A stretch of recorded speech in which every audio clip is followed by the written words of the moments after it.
बिस्मिल्लाहिर्रहमानिर्रहीम। अस्सलाम वालेकुम। आप देख रहे हैं डाइनिंग आवर। एक जैसे खाने खा खा के दिल उगता आ गया तो सोचा क्यों ना कुछ स्पेशल बनाया जाए। बाथू, सोए और मुख्तलिफ किस्म के साग के साथ साथ सर्दियों की सौगात ढेर सारी सब्जियां आ गई हैं। मिक्स सब्जियां आपको बिल्कुल भी मीठी नहीं लगेंगी, ऐसी चटखारेदार कि आप उंगलियां चाटते रह जाएंगे। एक कप ऑयल या फिर अगर आप एक कप देसी घी डालेंगे ना फिर तो आपको मजा आ जाएगा। इसमें दरमियानी साइज का प्याज हमने डाल दिया। हीट को हमने यहाँ बिल्कुल लो रखा है क्योंकि लहसुन अदरक हमने पीस के नहीं डालना ना। एक बड़े साइज का टमाटर, अगर आपके पास टमाटर ना हो ना तो इसमें आधा कप दही डाल सकते हैं। अगर आपने एक्स्ट्रा स्पाइसी बनाना हो ना तो 6 हरी मिर्चें बारीक तीखी वाली आप डाल दीजिएगा। यहाँ मैंने 4 हरी मिर्ची डाली हैं और 2 इंच का अदरक का टुकड़ा इसे हमने छील लिया और बस मोटा मोटा ना हम इसे काट रहे हैं। थोम की कलियों को हमने अलग कर लिया है और ये बड़े साइज का लहसुन है, 5 से 6 पीसीज हैं। आधा कप पानी डालते हुए ना हम इसका पेस्ट बना लेते हैं। यहाँ कच्चे लहसुन अदरक की आपको हल्की सी भी स्मेल नहीं आएगी क्योंकि आगे हम आपको एक स्पेशल तरीका बताने वाले हैं। इसे फिलहाल हमने तैयार करके साइड पे रख दिया।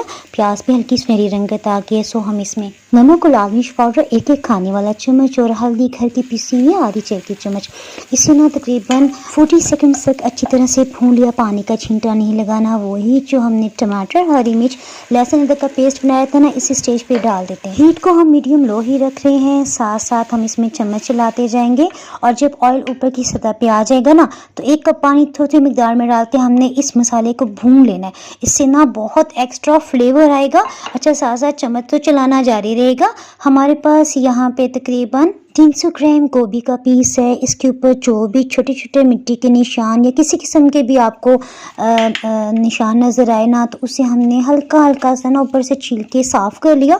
और अब आपने इसे बहुत बारीक नहीं कट करना, बस इसकी जो मोटी वाली डंडल होगी ना उससे हम छोटे छोटे पीसेस में कट कर लेंगे और बाकी जो फूल है ना उसका साइज़ हम थोड़ा बड़ा रखेंगे। फूल गोभी को काटने से पहले भी धोया था और काट लेने के बाद दोबारा से धो के ना छिलनी में रख के ताकि इसका सभी पानी निकल जाए। यहाँ मसाले में से देखिए ऑयल अलग हो गया है। अब गोभी के साथ साथ 1 कप मटर हम इसमें डाल देते हैं। हीट को हमने मीडियम लो ही रखा हुआ है। जस्ट हमने 1 मिनट के लिए बस इसे अच्छी तरह से मिक्स करना है और साथ ही हमने ना गाजर को थोड़े बड़े पीसेस में कट किया। आपने देखा गोभी भी हमने बड़े साइज़ की काटी है इसलिए कि हम कुकर प्रेशर में पका रहे हैं और बार बार चम्मच लाने से इसका मरीदा ही ना बन जाए ना। यहाँ पे मैंने हीट को ऑफ कर दिया है क्योंकि मैं पालक को आपके सामने ब्लांच करना चाहती थी ना। यहाँ पे पानी में जैसे ही उबाल आया तो कटी हुई हमने पालक डाल दी। ये कटी हुई पालक 3 कप की क्वांटिटी में है ना। अच्छा, जितनी देर में इसमें दोबारा से उबाल आएगा ना इसी दौरान में मैं आपको एक क्लिप दिखा देती हूँ। ये बाथू का है और बाथू का टेस्ट बहुत ज़बरदस्त होता है। खट्टा खट्टा सा ना, ये जिस भी सालन में आप डालेंगे तो उसके जायके को ही कई गुना बढ़ा देगी। मैंने करीब से आपको पत्ते दिखाए हैं। समटाइम्स ना बाज़ जगह पे इसके साथ मेंशन नहीं होता कि ये बाथू है ना, तो आपको पत्ते देख के खुद ख़रीदना होता है, इसलिए मैंने जूम करके भी आपको करीब से इसके पत्ते दिखा दिए। अब ऐसे करना है कि इसकी नरम वाली टहनी तो आपने शामिल कर लेनी है और बाकी यूं करके खींचेंगे तो इसके सारे पत्ते ना टहनी से अलग हो जाएंगे। इसकी टहनी बहुत सख्त होती है। देखिए मैं करीब से एक बार फिर आपको इसके पत्ते दिखा रही हूँ। आपसे बात करते हुए 1 मिनट का टाइम गुजर चुका है। सो हमने पालक को पहले छान के ना सब्ज़ी में शामिल कर दिया और यहाँ हमने हीट को ऑन कर लिया है। एक दफ़ा इसे मिक्स कर लेते हैं। अच्छा, बाथू मैंने ना काट के और धो के रखा हुआ था लेकिन अब मैं आपको इसका सीन दिखाती हूँ। बाथू जो है ना वो रेतली ज़मीन में उगता है और इसमें ना रेत की तरह के बारीक बारीक ज़रे होते हैं। इस तरह से 4 से 5 पानियों में खुले बाउल में पानी डालते हुए आपने इसके पत्ते चुन लेने हैं, दोबारा साफ़ पानी डालना है। इस तरह से हमने 4 से 5 पानियों में धो लिया और इससे भी अब इसमें डाल देते हैं। अच्छा, इस सब्ज़ जो सब्ज़ियाँ जितनी भी होती है ना इसके अंदर अपना भी पानी होता है लेकिन हम यहाँ पे ना 1 कप पानी मज़ीद शामिल कर रहे हैं और आधी चाय की चम्मच ताज़ा काली मिर्च को हमने मोटा मोटा पीस लिया है। ये डाल देने से ना सर्दी के मौसम में जो भी साइड इफ़ेक्ट्स होते हैं ना उससे भी इंसान बच जाता है और थोड़ी सब्ज़ी भी चटपटी बन जाएगी। अच्छा, जैसे ही कुकर प्रेशर की विसल बजी तो हमने टाइम को काउंट करना है।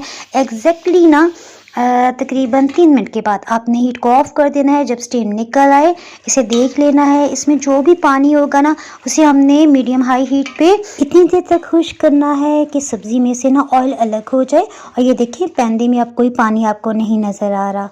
जनाब सुपर डुपर बहुत मज़ेदार, चटपटी और कई फ़ायदों से भरपूर ग़िज़ाइयत वाली सब्ज़ी तैयार है जनाब। ये पैकेट वाली हमने दलीम बनाई थी और ये देखिए कितना ज़बरदस्त इसमें लंबा लंबा रेशा बना। इसमें स्पेशल ट्रिक्स मैंने दी हैं और टिप्स दी हैं कि आप किस तरह ये बना सकते हैं। कुकर प्रेशर हलीम या दलीम बाय टाइनिंग और आप सर्च करेंगे तब भी आपको इसकी रेसिपी मिल जाएगी। इसके साथ साथ ऊपर आई बटन में मैं लिख दूंगी सॉरी। आपके चेहरे पे मुस्कुराहट आ गई बस। शुक्र अल्हम्दुलिल्लाह, दुआ में याद रखें। अल्लाह हाफिज़।